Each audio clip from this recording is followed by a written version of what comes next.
High বন্ধুরা, কেমন আছো তোমরা? আজ নিয়ে এসেছি টেস্টি একটি রান্না। আজ বানাবো কচু বেগুন দিয়ে ইলিশ মাছ।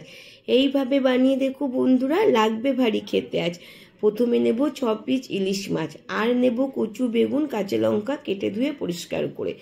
মাছে নুন হলুদ মাখিয়ে নেব, বেগুনে নুন হলুদ মাখিয়ে কড়াইতে তেল চাপিয়ে বেগুন নেব হালকা ভেজে, আবারও তেল ঢেলে মাছ দেব ঢেলে, খুব হালকা করে নেব ভেজে তুলে। একটা মশলা নেব রেডি করে, 2 চামচ গোটা সর্ষে, কাঁচা লঙ্কা নেব বেটে, জল দিয়ে গুলে নেব ছেঁকে। মাছ ভাজা তেলে কাঁচা লঙ্কা, কালো জিরে ফোড়ন দিয়ে কচু দেব ঢেলে। কচু কিছুক্ষণ ভেজে নেব নুন হলুদ মিশিয়ে, আরও কিছুক্ষণ ভেজে দেব সর্ষের জল ঢেলে। পরিমাণ মতো জল দিয়ে দেব কাঁচা লঙ্কা চিরে, ঢাকা দিয়ে কিছুক্ষণ ফুটিয়ে কচু নেব সিদ্ধ করে।